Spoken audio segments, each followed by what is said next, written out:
Okay, so last lecture, I want to tie up a few loose ends. And of course, because it's me, by a few loose ends, I mean a lot of loose ends.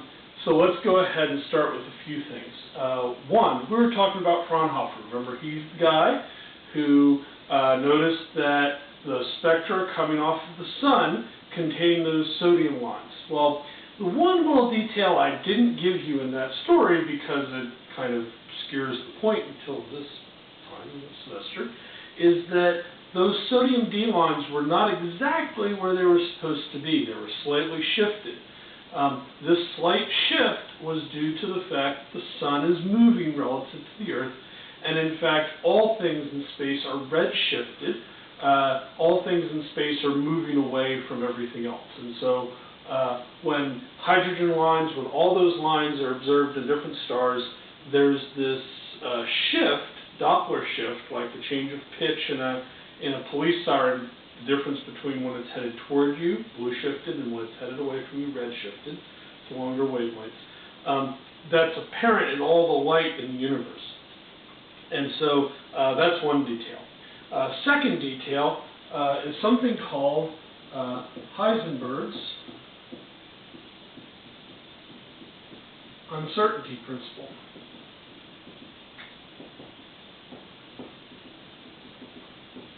And the Heisenberg uncertainty principle has a mathematical form, which is basically the uncertainty in the position, the uncertainty of momentum of a quantum mechanical object can't be less than h, Planck's constant. It's actually h over 2 pi, which is h bar, but that's just another detail. The whole idea of the Heisenberg uncertainty principle is, if I want to know where something is, if you want to know where I am, I'm right here. And if you want to know how fast I'm moving, I'm motionless. Those are certainties.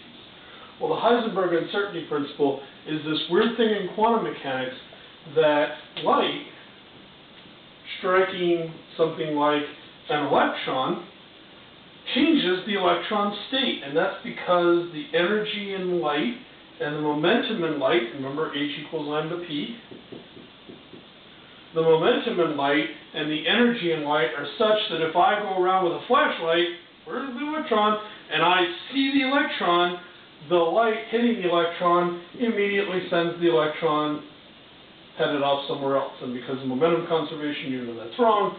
Momentum conservation says the electron has to head off in the direction that the light was traveling. So if I go, hey, there's the electron, all of a sudden the electron's gone. The measurement disturbs the observation of the quantum mechanical object.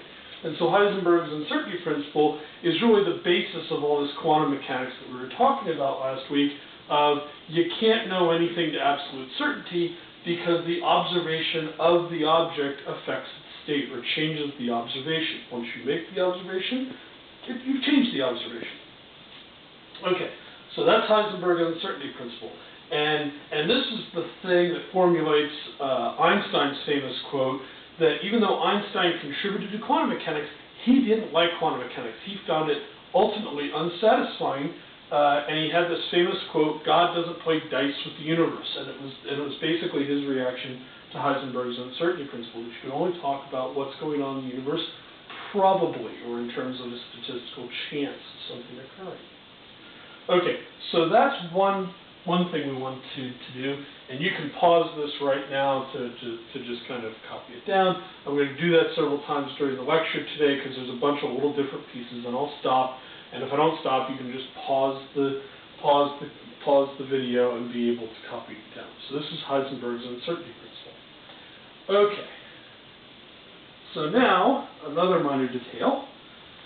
We have these two ways of looking at matter. We can look at an electron as a particle, and we can look at an electron as a wave. And remember, it's a particle when it's outside the box, outside the atom, and when we try to put the electron in orbit around the proton, that's trying to confine it into a box, and that demonstrates or forces it to exhibit its wave nature. It's walking around with the broomstick. It's walking around with this extra dimension. So the question becomes, is the electron a particle or is it a wave? And the answer is summed up in a principle, and that principle is called the principle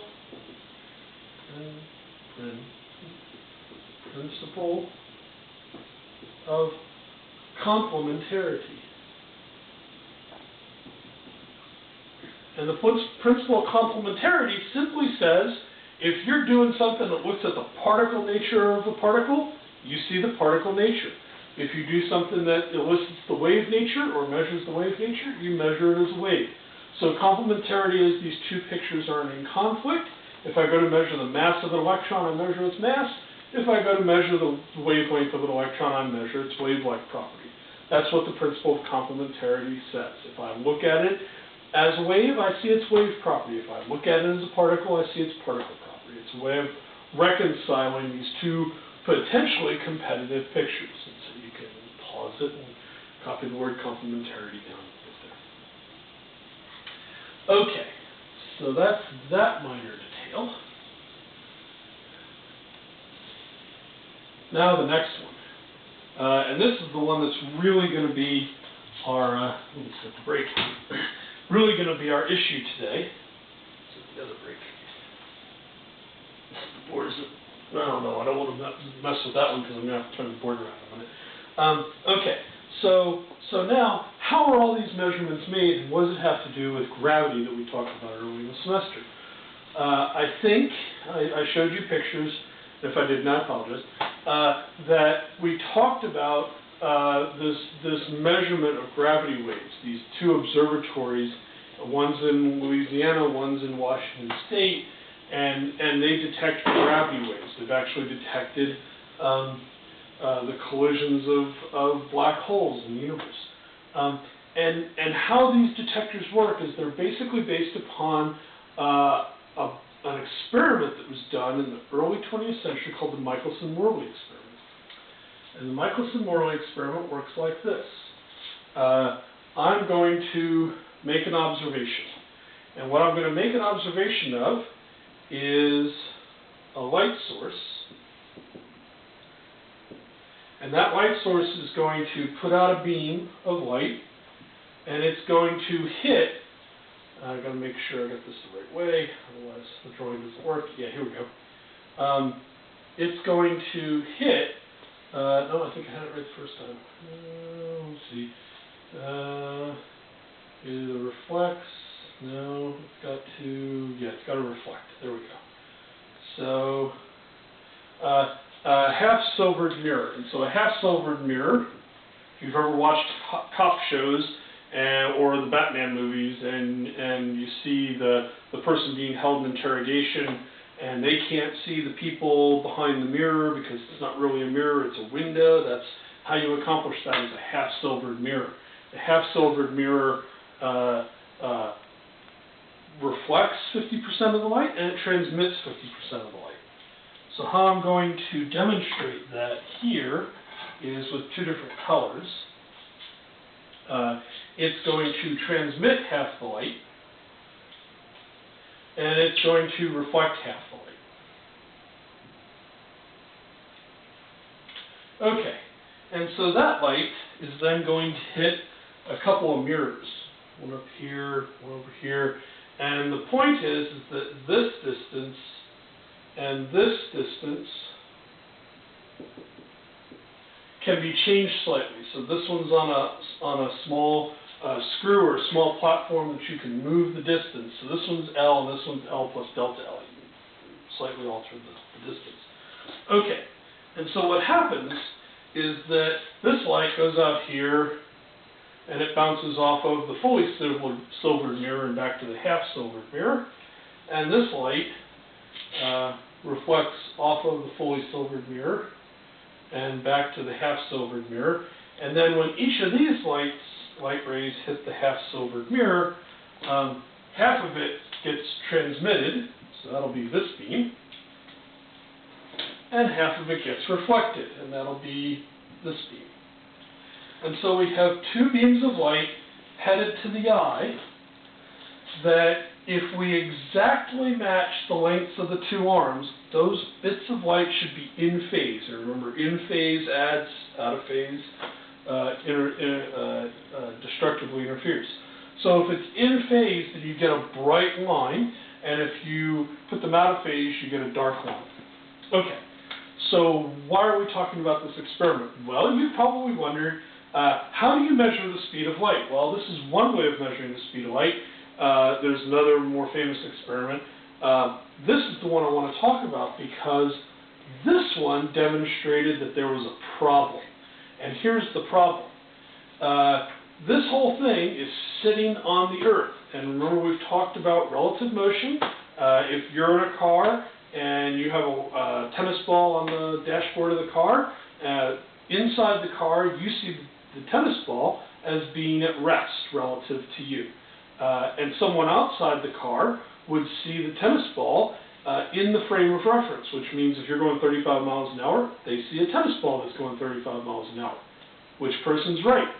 Well, early on we realized that both of those frames of reference are correct.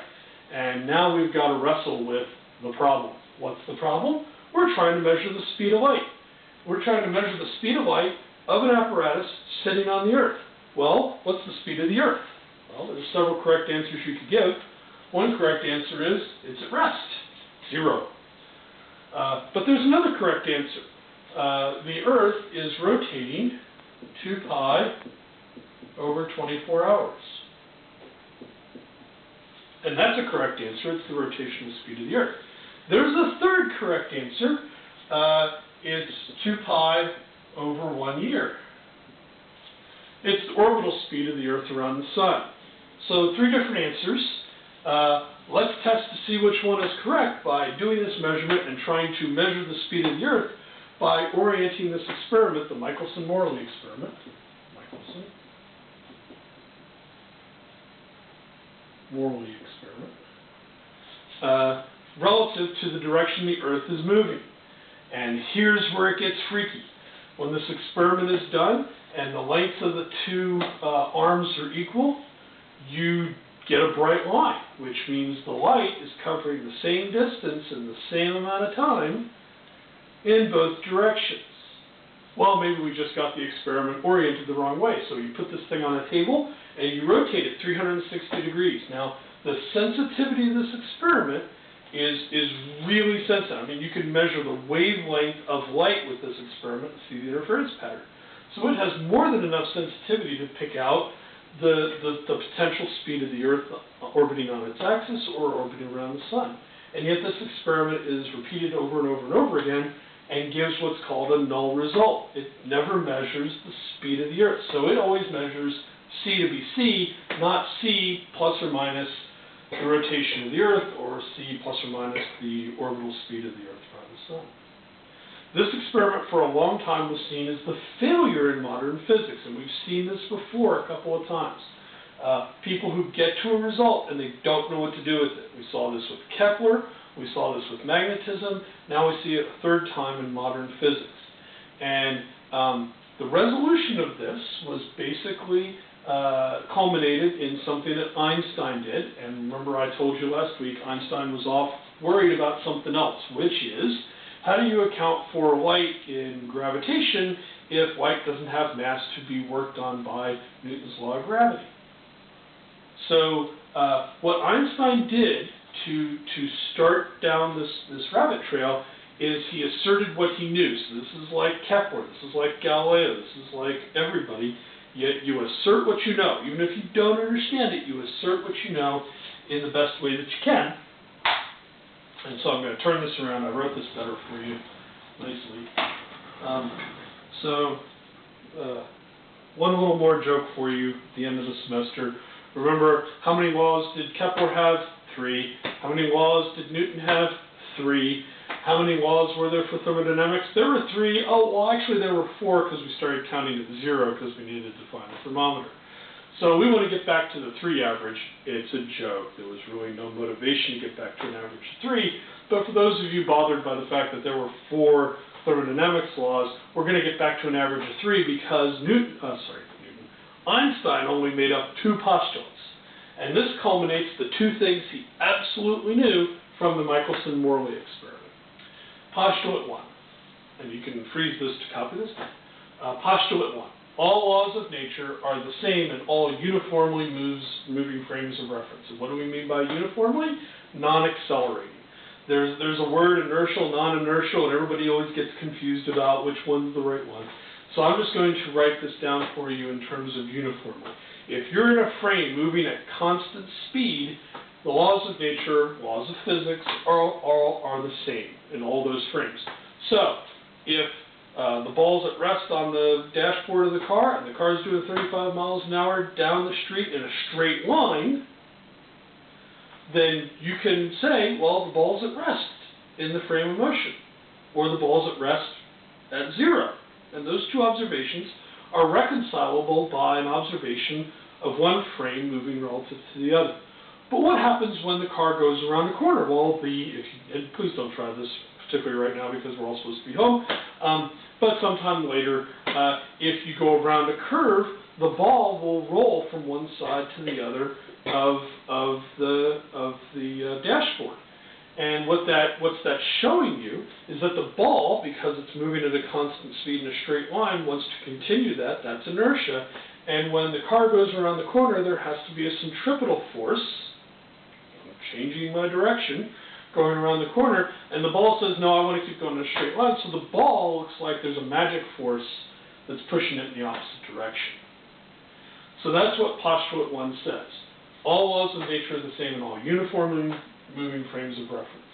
And postulate 2 says the speed of light in free space has the same measured value regardless of the motion of the source and the motion of the observer. Postulate 2 is basically Einstein saying, okay, whatever's going on with the Michelson-Morley experiment, nature rules, so nature has to be right. So no matter what our expectation is, that we should be measuring c plus or minus the speed of which we're going, is wrong, and the observation is correct. And so the speed of light, the light is special. And he came upon this because he was trying to incorporate light into gravity. So second postulate, the speed of light in free space in a vacuum is the same value. Now, if it goes into water, it goes into glass, you saw an optics index or refraction, it's going to change speed. But inside a vacuum, inside free space, the speed of light is going to be c no matter what the observer is doing. So there's a comedian named Stephen Wright who has a very droll delivery in his comedy routine. He does things like, I had some powdered water, but I didn't know what to add. And my other favorite joke of his, if I was in a car going at the speed of light and turned on the headlights, would they work?